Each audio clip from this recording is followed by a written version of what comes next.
The stranger at the diner.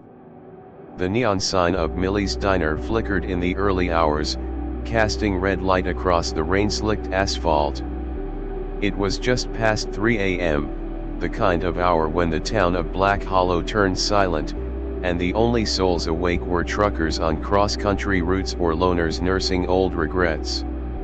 Millie, who'd been working the graveyard shift for 28 years, was refilling the coffee pot when she noticed him tall, soaked to the bone, wearing a long dark coat that dripped onto the black and white linoleum floor. He didn't speak when he came in. Just nodded once and slid into the booth in the corner. Something about him, maybe the emptiness in his eyes or the fact he didn't even bother to shake the rain off, made her uneasy. But she'd seen her share of drifters, broken men, fugitives, and more. This one was different. "Coffee?" she asked, trying to keep her voice steady. He nodded again.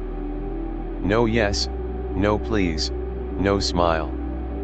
When she set the cup down, he finally spoke, voice low, like it hurt to use. "Do you know the way to Chandler Road?" Millie froze, her hand still near the saucer. Chandler Road had been closed for nearly 20 years, ever since the quarry collapsed. It led straight into the dead woods, where people went missing.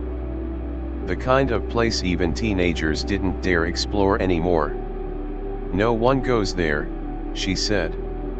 "Ain't nothing left but bones and fog." He looked up at her. Pale eyes, like glass over winter ice. "I need to find the house at the end." Millie stepped back slowly. "What's your business there?" The man didn't answer. Just sipped his coffee and stared out the window like he saw something beyond the trees. The bell above the door rang again. This time, it was Sheriff Dalton. He stopped cold when he saw the man in the corner booth. And just like that, Millie knew something real bad had come to Black Hollow. Blood in the pasture. Sheriff Dalton was not the kind of man easily shaken. He had seen meth fires gut homes, pulled drowned boys from the lake, even once talked a desperate father out of blowing his brains out on Main Street. But the moment his eyes landed on the man in the booth, his jaw tensed like it remembered a nightmare before his mind did. The sheriff took a cautious step forward. "You're not supposed to be here," he said quietly, but there was steel under the calm. The man didn't look up. "Neither are the bones buried on Chandler Road." Millie's breath caught in her throat. Dalton shifted his hand closer to the holster on his hip. "We buried that case 20 years ago. Literally." The man finally turned to face him. "You didn't bury anything. You just covered it in dirt." The tension was thick. Even the clock above the counter seemed to tick louder. Outside, the wind picked up, throwing wet leaves against the glass like the forest wanted in. Millie stepped back behind the counter. "Sheriff, what's going on?" But Dalton wasn't listening. He was staring at the man like he saw a ghost. "You're dead. I saw the photos. The coroner signed the certificate." "I died, yeah," the man said flatly. "But not the way you hoped." Dalton took another step forward, slowly drawing his weapon. "You need to come with me." The man didn't move. Just left a 20 on the table, stood up, and walked toward the door. Millie said, "Wait, what's on Chandler Road?" Neither answered. The man stepped out into the rain and vanished into the mist. Dalton hesitated, then followed him, not out of duty but fear. And something worse, guilt. By 4 a.m., Millie had already called her sister. Something bad was going to happen. She felt it in her bones. And out past the edge of town, beyond the broken road closed sign, the mist around Chandler Road thickened. Something long buried was beginning to stir. The house that remembered. Sheriff Dalton's cruiser crawled along Chandler Road like it was afraid to wake the trees. Branches clawed at the windshield as if the forest itself resented his return. His high beams barely cut through the fog, but he could still see the silhouette of the man walking ahead, never stopping, never slowing. The house at the end of Chandler Road hadn't been lived in since 2006. Officially, it burned down in a lightning storm. Unofficially, people whispered that the fire had been set deliberately, to erase what was inside. Dalton remembered that night. A missing girl. A blood trail in the pasture. And a decision, one that had haunted him ever since. He pulled up to the clearing where the house should have been, but instead of ashes and a collapsed roof, the house stood perfectly intact. 2 stories. White siding. Porch light glowing. As if it had never left. As if it had been waiting. What the hell? Dalton stepped out, hand on his pistol, the gravel crunching under his boots. The man in the coat stood in front of the porch, staring up at the windows. It comes back for those who lie. Dalton drew his weapon. You're going to tell me who you are? Now. The man turned, and for the first time, his face shifted like static on a TV screen. For a brief moment, Dalton saw something else, a boy, no older than 16, with terrified eyes and a bleeding lip. No, Dalton whispered. You were. He was. Your report said the boy resisted arrest, the man said. That he attacked you. Dalton's hands trembled. You didn't mention the belt. Or the screaming. Or that she was still alive when the flames started. The front door creaked open behind them. Dalton spun toward it, gun raised. But there was no one there. Only a faint voice echoing from inside the house. Daddy. Dalton's face turned white. Because that voice didn't come from memory. It came from the truth. And the truth never stays buried in black hollow. What the walls heard. The interior of the house was wrong. Sheriff Dalton knew the layout well, or thought he did. He'd been in this house a dozen times during the investigation back then. But now the hallways twisted in ways they shouldn't. The staircase bent at an unnatural angle, like the house had grown new bones in the dark. Still, he stepped inside. Each footfall echoed too long, like the house was deeper than it appeared. Rain thudded against the roof, but it sounded distant, as if he were already far beneath the surface. Behind him, the man in the coat didn't follow.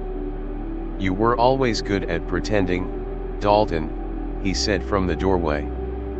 Pretending she ran away. Pretending the boy was a threat. But you can't pretend with this place. It remembers. Dalton moved down the hallway, heart pounding. The wallpaper peeled in long, curling strips. Family photos hung on the walls, but the faces had been scratched out. All except one, a young girl in a red dress, smiling beside a golden retriever. Lacey Warner. 12 years old. Vanished. Lacey, he whispered, hand lowering from his weapon. A child's laugh echoed down the hall. Not playful mocking. He reached the basement door. It opened before he could touch the knob. Darkness. Thick, swallowing, unnatural. Still, he descended. Every step downward brought back flashes, the fire, the boy screaming, his own hand holding the match. The chief had said it was cleaner that way. Easier. The department was already under pressure, and the Warners were a problem family. You told yourself it was justice, the voice said again. But it was just fear. In the basement, the air was colder. Wet. Earthy. Something old and terrible lived in the stone. In the center of the floor was a small red dress, neatly folded. Blood stained the collar. Behind him, the door slammed shut, and the lights flickered on. All around him, on every wall, were photos. Hundreds of them. All of Lacey. But in each one, she was older. Different. As if the house had been watching her, growing her, through memory. One photo in the corner showed her as a teenager. Another, as a young woman. And in the final row she looked exactly like Millie, the waitress. Dalton backed away, breath hitching. She never left, the voice whispered from behind him. You just buried the wrong one. The unbroken chain. Dalton's knees buckled, but he didn't fall. He braced himself against the stone wall of the basement, his breath ragged and uneven. The photo on the wall, a smiling teenage Lacey with Millie's eyes, stared back at him, haunting him like a ghost. The house seemed to close in, its walls breathing in unison with his racing heartbeat. No, he whispered, but his voice sounded small in the oppressive silence. No, this isn't possible. The air felt thick with something ancient, something that had been waiting for him. Every inch of the basement pulsed with memories, echoes of things better left forgotten. A voice, faint but distinct, floated through the air. Daddy, you promised you'd come back. Dalton spun around, the flashlight in his trembling hand catching nothing but the stone walls. He was alone. There was only him, the past, and the truth that had always lingered just beneath the surface. The floor beneath him groaned. Then, something moved in the corner of his eye. His heart leapt into his throat as he spun, but it was just a shadow. The shadow of the man in the coat. I told you, the man said, his voice low, like a wind through dry leaves. The house remembers. And it tells the truth. Dalton reached for his gun, but his fingers felt numb. His breath came faster now, panic seizing him. What do you want from me?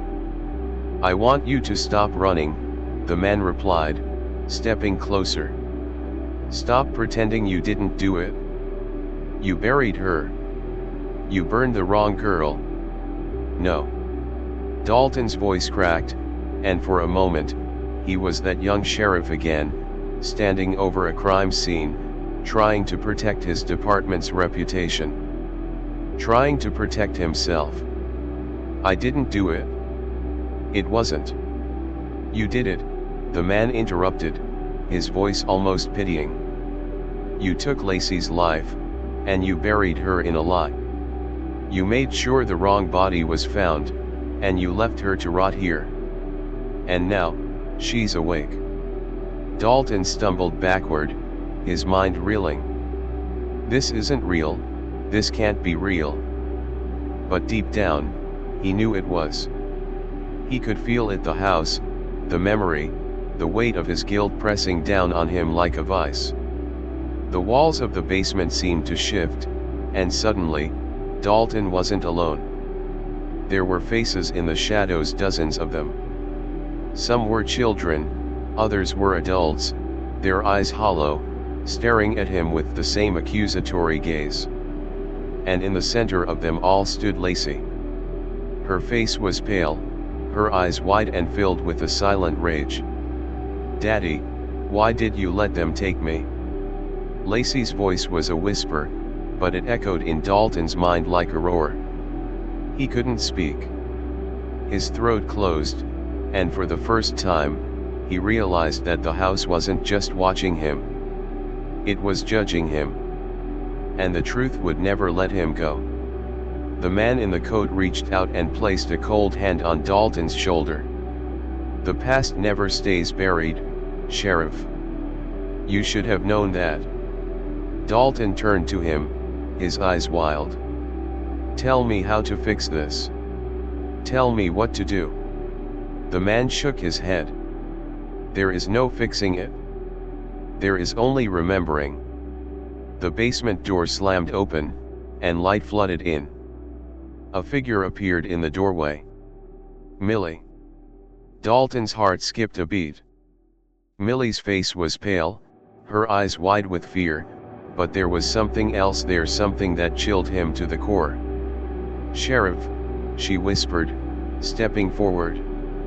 "You can't outrun it. You can't outrun what you've done." Dalton stared at her, trying to comprehend what was happening. Millie's face was changing, shifting. Her features became sharper, younger, more like Lacey. No, this isn't possible," Dalton murmured. "You're Millie," or the thing that had once been her smiled, a twisted, hollow grin. "I'm not Millie, Sheriff. I'm the one you buried." And before Dalton could react, the ground beneath him gave way, and the world turned to darkness. The return of the forgotten. Dalton's eyes snapped open. His head throbbed, and his body felt weightless. He was lying on cold, damp earth, more grave than ground. The air was thick with the scent of decay, a rot that clung to the very air. He tried to move, but his limbs felt stiff, as if they didn't belong to him anymore. Something was wrong. So wrong. Above him, the sky stretched out in pale, sickly hues. There were no stars, just an endless void. The world around him was silent, save for the faint, echoing hum that seemed to pulse from the earth itself. "Where am I?" he whispered hoarsely, his voice cracking in the stillness. The words sounded unfamiliar to his own ears. He tried to push himself up but fell back, dizzy. His fingers dug into the dirt, the cold earth grounding him. And then, he heard it. A whisper. A familiar voice. "Daddy, where did you go?" "Lacey." Dalton's heart stopped. The world around him seemed to ripple, shifting like a dream. The ground beneath him wasn't earth anymore, it was something harder, colder, something that felt ancient. His breath caught in his throat as a figure appeared in the distance, walking toward him. It was Lacey. But she wasn't a child anymore. She was older, her eyes filled with a darkness he couldn't understand. Her hair, once golden, was now a deep, unnatural black. Her face was expressionless, as though she had long forgotten how to smile. "Lacey," Dalton's voice cracked, desperate. What is this?" Lacey didn't answer. She just stared at him, her gaze empty, hollow. It was as if she didn't even recognize him. "I didn't mean to. I didn't mean for it to happen this way," Dalton's voice trembled. "I thought I could fix it. I thought if I covered it up, if I just made it go away." But Lacey was no longer listening. She walked right past him, her presence like a shadow, cold and lifeless. Dalton stood, his legs shaky. He needed to follow her, to understand. But as he moved, the ground seemed to shift underfoot, pulling him down into the darkness. His breath quickened. Suddenly, he was back in the house. The house from the nightmare. The walls seemed to pulse with energy, thrumming in the darkness. The photos were still there, hanging crookedly on the walls. Lacey's smiling face. The boy. The fire. The body in the basement. "No," Dalton whispered. "It can't be real." But it was. It was all real. The man in the coat appeared again, standing in the doorway. This time, his face was clearer. There was no mistaking it. It was him. It was Dalton. Only older. Worn down. Like a version of himself that had been through too much. "You were always too late," the older Dalton said, his voice gravelly, like something long buried. You knew what you did. You buried her, and you thought you could escape. But the house, it doesn't forget. It never forgets. Dalton staggered back, feeling the weight of his guilt press down on him. You should have saved her, the other Dalton continued. But you didn't. And now, you'll never escape the truth. Dalton shook his head, trying to block out the words. But they were true. He could feel them, like a knife in his chest. The weight of the past pressing down on him, suffocating him. The man in the coat reached out, grabbing him by the shoulders. It's not over, he whispered. You think you can leave? You think you can escape? You're wrong, Sheriff. It will follow you forever. Dalton's vision blurred, and he stumbled backward, his mind unraveling. Lacey, he gasped. But Lacey was gone. All that was left was the man, standing tall in front of him, a twisted version of himself. And the house, watching, waiting, its walls closing in on him. Dalton's breath grew shallow. His pulse raced. His hands shook uncontrollably. This wasn't a dream. This was real. The past. The house.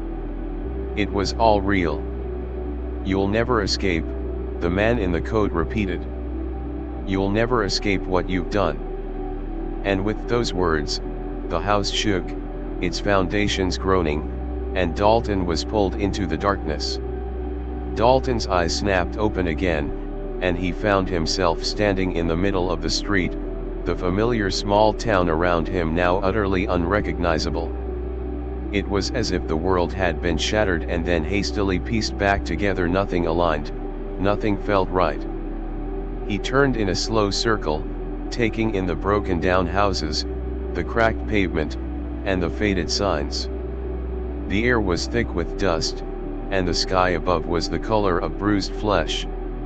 A low hum vibrated through the ground, a constant pulse like the beating of a heart that had long stopped living. Not again. Dalton murmured under his breath.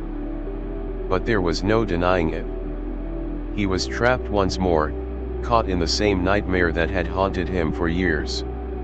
The house, the fire, Lacey. It was all here, waiting for him, ready to unravel him piece by piece until nothing was left. A sound reached his ears, distant at first, but then growing louder. The sound of footsteps. Someone was coming. Someone, he knew. He didn't need to turn around to know who it was. She was there, Lacey. Only this time, she was different. Her hair was matted with something black and sticky, her clothes torn, as though she had been running through the dark for days. Her eyes, once filled with innocence, were now cold and empty. Daddy, she whispered, her voice thin and strained, like a breath that was barely audible. Dalton took a hesitant step toward her. Lacey. His voice cracked, a knot of guilt twisting in his chest. I'm so sorry. I didn't mean. But she didn't answer. She just stared at him with those vacant eyes, her expression frozen in a mask of emptiness.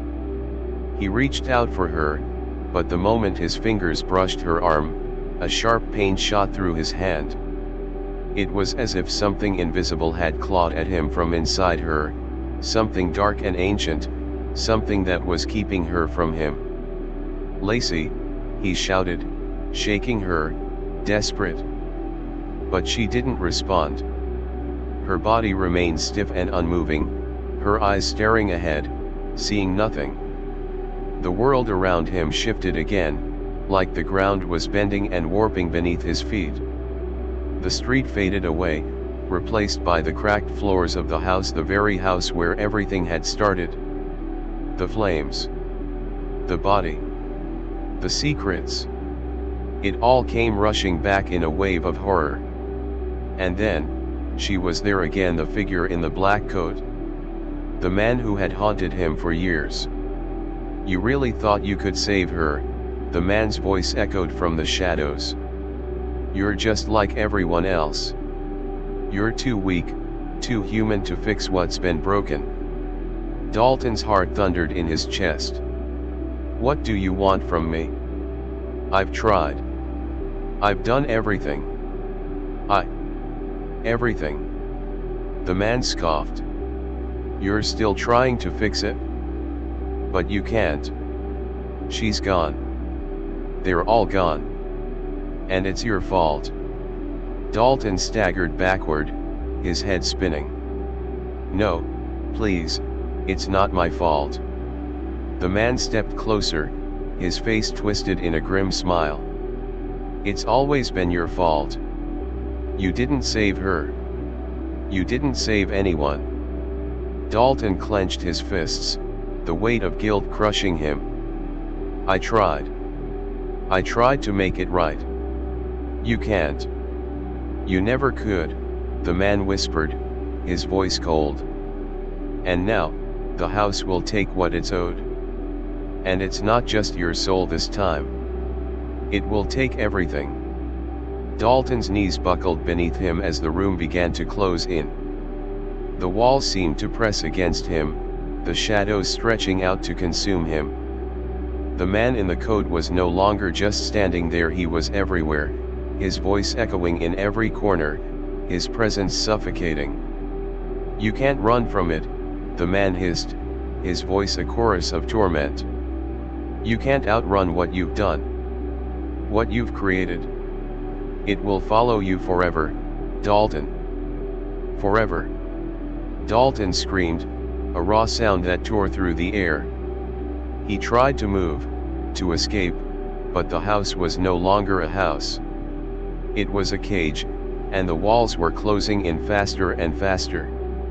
The air thickened, pressing down on him like a vice. He could feel the walls around him, the weight of the past crushing him. The fire. The screams. The body in the basement. All of it, the sins he had buried deep within himself, were rising to the surface, pulling him down into the darkness. Suddenly, there was a shift. A cracking sound.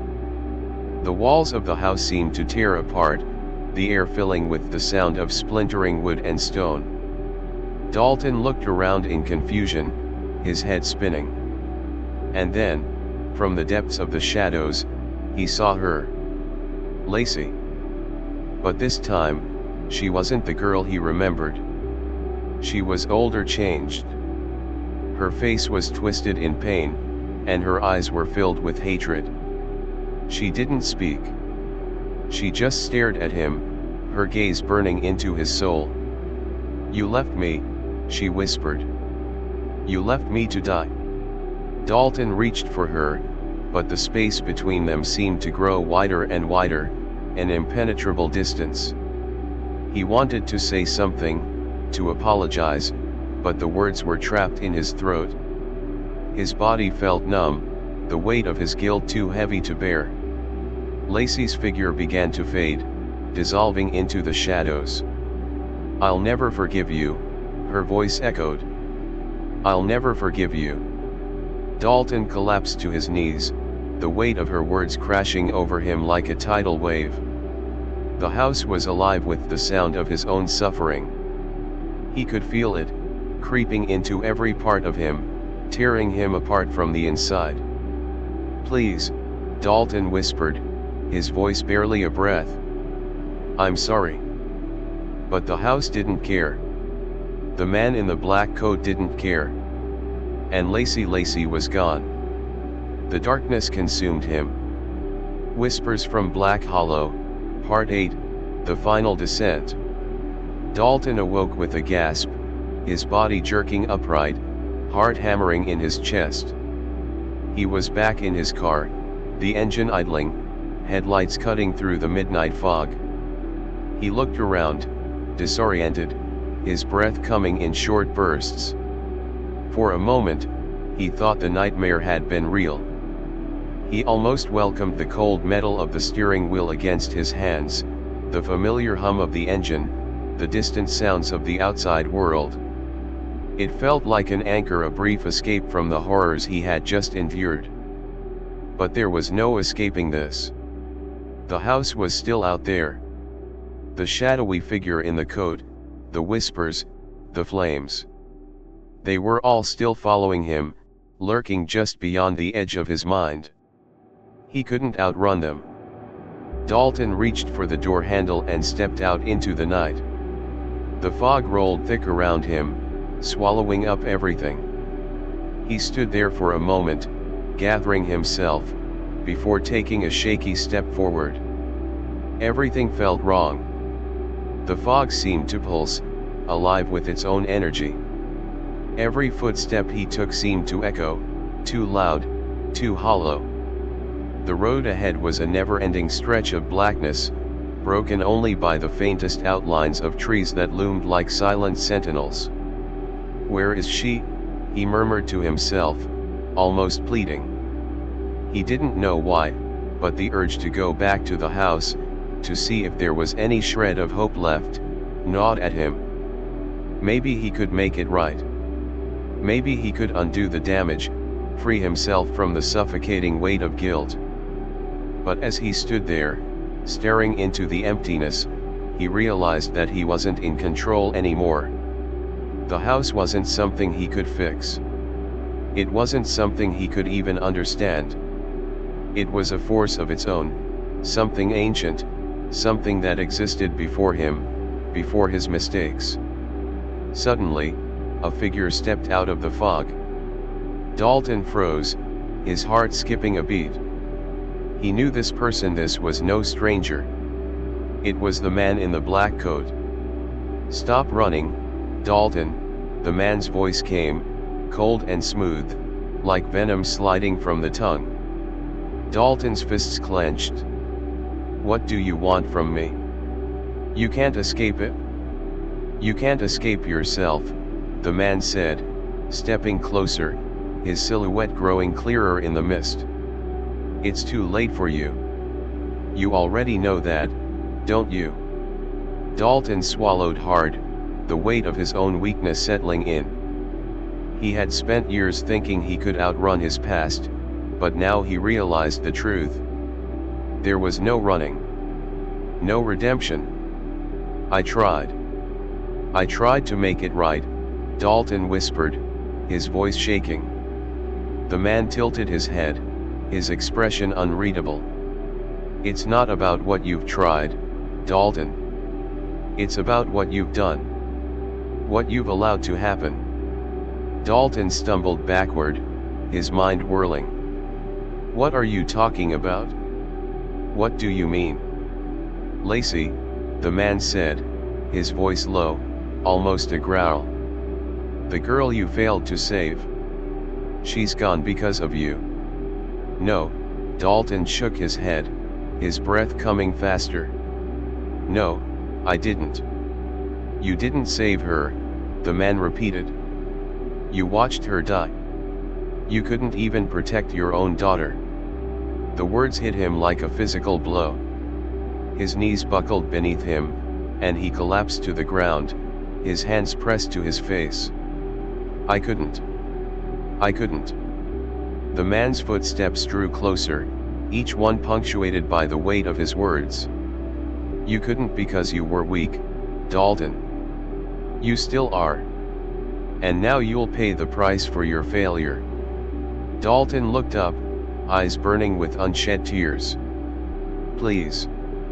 I need to make it right." The man knelt before him, his face inches from Dalton's, and spoke in a voice that sent a chill down his spine. "It's too late for that. You can't change what's already been done." The man stood up, his silhouette vanishing back into the fog, leaving Dalton on the cold ground. For a long moment, Dalton stayed there, the weight of the man's words hanging over him like a shadow. There was no escaping it. No redemption. Dalton didn't know how long he stayed there. Time felt meaningless. The fog rolled around him, thick and suffocating. He couldn't shake the feeling that something was watching him, something just beyond his line of sight. And then he heard it. A distant cry. A girl's voice. His heart clenched in his chest.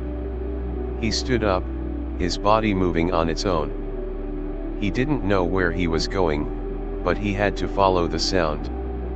The cry grew louder, more desperate. He ran, the mist swirling around him, the ground soft beneath his feet. His mind raced with thoughts of Lacey, of the daughter he couldn't save. Was she here? Was this real? The cry led him to the old house. The house he thought he had left behind. The house that had never let him go. The door creaked open as if waiting for him. Lacey. Dalton's voice trembled. Lacey, is that you? But there was no answer. Only the sound of the wind, howling through the cracked windows, echoing in the hollow silence.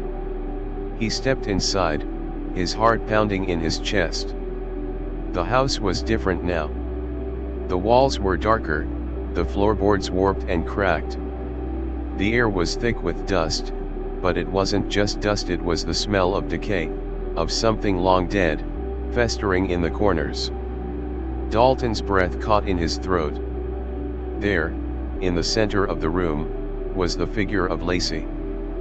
But it wasn't the girl he remembered. She was older, twisted, her eyes black pools of emptiness. She stood there, motionless, as though waiting for him. Dalton's heart shattered. Lacey, please. But she didn't move. She didn't speak. She simply stared at him, her eyes hollow, devoid of any trace of the girl he had once known. And then the whisper came. You couldn't save me, Daddy, the voice said, but it was no longer Lacey's. It was cold, hollow, like a distant memory that had long since died. Dalton staggered backward. No, please. I couldn't. And then everything went dark. End of part 8.